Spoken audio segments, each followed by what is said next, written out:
त्या मावळ्यांना किंवा त्या सैन्याला तो वार परवडायचा, पण ती जी ट्रीटमेंट होती ना ती परवडत नव्हती. फक्त कुठल्या किल्ल्यात जाल ना तेव्हा फक्त त्यांचा संघर्ष, त्याग लक्षात ठेवा. मग त्या गड किल्ल्यावर वावग कृत्य करण्याचं कधीच. विरारच्या भाऊसाहेब वर्तक शाळेतून काही शिक्षक आणि मुलं अर्नाळा किल्ला फिरण्यासाठी आलेले आहेत. काल रात्रीच मला त्यांचा फोन आला होता आणि बघूया आता अर्नाळा किल्ल्याविषयी त्यांना इतिहास मार्गदर्शन करण्यासाठी निघालेलं आहे. चला थेट आता अर्नाळा किल्ल्यात. सकाळी तरीची बोट पकडली, किल्ल्यात पोचलं आणि सर्वप्रथम कालिका मातेचं दर्शन घेतलं. विनायक पाटील सर आहे. आज आपल्याला अर्नाळा किल्ल्याविषयी माहिती सांगणार आहे.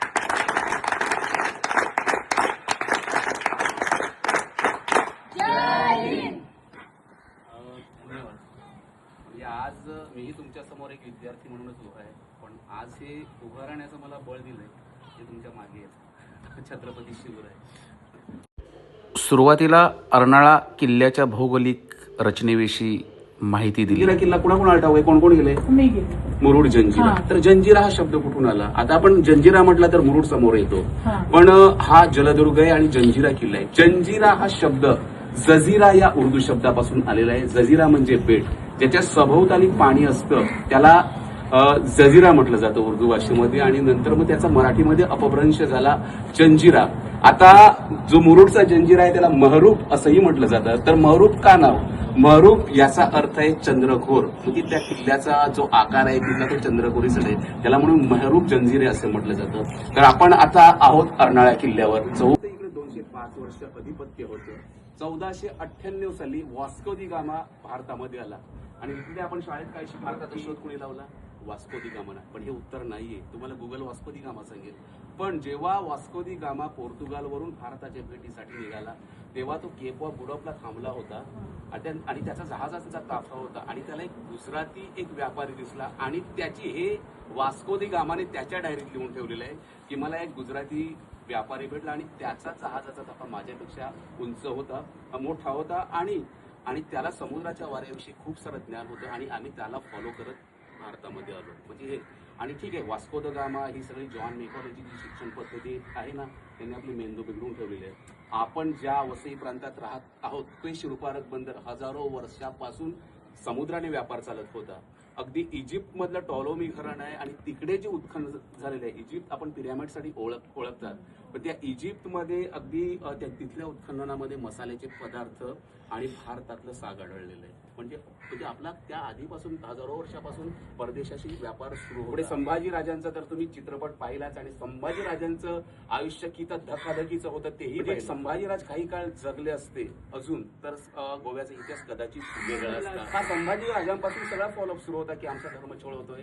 मग पुढे आले संभाजीराजे, शाहू महाराजांनंतर आले पहिले बाजीराव. 1737 साली शंकराजी केशव फडके अर्नाळा बेट काबीज करण्यासाठी आले आणि तेव्हा त्यांनी बोळींचे गौराजी पाटील म्हणून होते, त्यांचा कौल घेतला. कौल म्हणजे त्यांना आपल्याला फॉर करून घेतलं आणि ते बोळिंग्स वरून अर्नाळ्यामध्ये बोटले. आता कुणीही म्हणतं की अर्नाळा किल्ला मोहम्मद बेगडाने बांधला, असे रील स्टार सगळे म्हणतात, पण अर्नाळा ह्या बेटावर आल्यावर शंकराजी केशव फडक्यांनी खुद्द पहिल्या बाजीराव पेशव्यांना पुण्यात पत्र लिहिलं. अर्नाळी यासारखी दुसरी जागा नाही, मांडवे पावी तो खाडी आहे. म्हणजे आता इथून जर बोटीने बसून गेलं तर आपण मांडवीपर्यंत विरार ईस्टपर्यंत जाऊ शकतो आणि पहिले सगळे जे मार्ग असे दळणवळण व्हायचं ते ह्याच नाही आणि पोर्तुगीजचा व्यापारी इकडूनच चालायचा. आणि जर आपण इकडे किल्ला बांधला तर आपण पोर्तुगीजांवर बऱ्यापैकी कंट्रोल करू शकू आणि त्यानंतर खऱ्या अर्थाने अर्नाळा किल्ल्याचं बांधकाम सुरू झालं. म्हणजे आता तुम्ही अर्नाळा, आता तो शिलालेख दिसतोय त्याच्यावर तुम्हाला काय लिहिलंय, तो देवनागरी लिपीमध्ये लिहिलेला आहे. तर त्याचा साधारण आशय असा: बाजीराव अमात्य मुख्य सुमिते आज्ञा पिले शंकरा, पाश्चात्यांसी वधुनी सिंधू उदरी, बांधा त्वरे जंजिरा, अर्नाळा जलदुर्ग चिंतुनी मनी, बाजी तुळाजी सुता, शिल्पज्ञे दृढ शौर्य जाणवी तया दुर्ग सी संस्थापिता, अंक बाण रस चंद्र शकाते, ज्येष्ठ पिंगळ सितेंदू दिनाते, रोहिणी ध्रुव सुपुशी जेव्हा, यशवंत बुर्ज करी तेव्हा. याचा अर्थ बाजीराव अमात्य मुख्य सुमिते आज्ञा पिले शंकरा, बाजीराव पेशव्यांच्या आदेशाने ह्या अर्नाळा किल्ल्याची निर्मिती झालेली.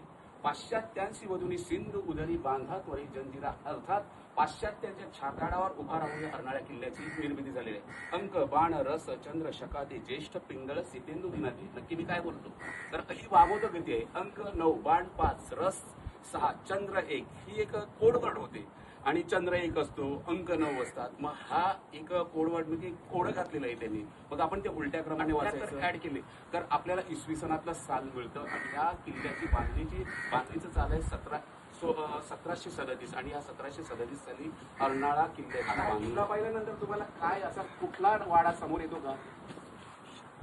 शनिवार वाडा. ओके, तर काय लॉजिक असेल त्यामागे? कारण शनिवार वाडा बांधायला जो नकुजी गौडा नावाचे गवंडी वगैरे होते ना, ते खास पुण्यावरून इकडे मागवले होते आणि त्यामुळे आपल्याला साधारण असं दिसतं. आता हा तुम्हाला शरफ दिसतोय बरं, हा वरती एक काल्पनिक प्राणी आहे. तुम्ही श्रीलंकेचा अगदी गुगलवर जाऊन तुम्ही हा बघितला तर श्रीलंकेच्या मॅपवर हा शरफ आहे. तर हा शरफ हा काल्पनिक आहे. शरफ म्हणजे नक्की कुठून आला? तर तुम्हाला विष्णूची दशावतार माहिती आहेत का? मत्स्य, कुर्म, वराह, नरसिंह, वामन, परशुराम, राम, कृष्ण, बुद्ध, कल्की. म्हणजे आपण एक धर्म सोडून द्या, पण हे सगळे आपण जर विष्णूचे अवतार पाहिले तर मानवाचा उत्क्रांतीवाद समोर येतो. तर आता आपण नरसिंहाचा अवतार तुम्हाला माहिती असेल, चौथा अवतार. त्या नरसिंह अवतार म्हणजे त्याचा वडील हिरण्यकशिपू आणि त्याची बायको कदायू आणि सगळा तो त्याच्या घराचाच मुलगा जो झाला तो भक्त प्रल्हाद. आणि त्याने शंकराचा फार मोठी भक्ती केली आणि त्याने आणि त्याच्या तपश्चर्येवर प्रसन्न होऊन शंकराने त्याला वरदान दिलं. आपले देव सगळे डोळेच होते आणि त्याने असं वरदान मागून घेतलं की मी कुठल्या शस्त्राने मरणार नाही, कुठल्या अस्त्राने मरणार नाही, रात्री मरणार नाही, दिवसा मरणार नाही, घरात मरणार नाही, आत नाही मरणार, बाहेर मरणार नाही, असं वरदान मागून घेतलं. आणि तो अक्षरशः माजला आणि सगळ्या पृथ्वीतलावरच्या लोकांना त्रास देऊ लागला. अरे आता हा त्रास देऊ लागला, करायचं काय? आणि त्याच्या घरात आणि त्रास कशाला की फक्त माझं नाव घ्यायचं, देवाचं नाव घ्यायचंच नाही. पण त्याच्या घरातच सगळे क्रांतिकारी लोक जन्माला आली होती आणि सगळे चालवत आणि अगदी त्यांनी तेलात टाकायचा प्रयत्न केला, डोंगरावरून टाकण्याचा प्रयत्न, पण काही झालं नाही. आणि एक दिवस असा राजदरबारात बसला, दाखव तुझा कुठं देव आहे तर त्यांनी काय केलं, हिरण्यकशिपूने त्याने म्हटलं अरे कुठे आहे? त्याने म्हटलं चराचरामध्ये बघलेलं, या खांबात पण आहे का? त्या खांबावर लाथ मारले कोण प्रकट झाले? नरसिंह प्रकट झाले. ओके, तर नरसिंह प्रकट झाले म्हणजे नरसिंह म्हणजे पूर्ण नर पण नव्हता आणि पूर्ण प्राणी पण नव्हता. आणि हिरण्यकशिपूला जो मारला ना, तो आपण म्हणतो ना, काय म्हणतो, उंबरठ्यावर मारला. ती जी वेळ होती तो दिवस पण नव्हता आणि रात्र पण नव्हती, म्हणजे संध्याकाळची वेळ होती. आणि त्यानंतर भगवान नरसिंहाने हिरण्यकशिपूला मारून टाकलं. ओके, हे सगळं झालं. पण हे सगळं झाल्यानंतर तो नरसिंह आहे त्याच्या उग्र रूपाने पृथ्वी तलावरील लोकांना त्रास व्हायला लागला. तर आता ह्याला शांत करायचं असेल तर मग भगवान शंकराने शर्भाचं रूप घेतलं आणि त्या नरसिंहाला शांत केला. अशी त्या शर्भामागची कहाणी रे. आता काही लोक किल्ल्यावर जाऊन खडूने नाव ओढणं, मस्त ते बदामाची पूर्ण काढणं आणि आपल्या अस्तित्वाच्या खुणा तिकडे निर्माण करणं. म्हणजे छत्रपती शिवराय काय महत्वाचं आहे? कारण देवगिरी, यादव अशा खूप साऱ्या राजसत्तांचा भारताला इतिहास आहे. पण महाराज का महत्वाचे आहेत? कारण ही सगळ्या राजसत्तांना म्हणजे त्या 200-300 वर्षात सगळे यवनांचं आक्रमण झालं आणि पूर्ण भारतभराचीच वाट लावली.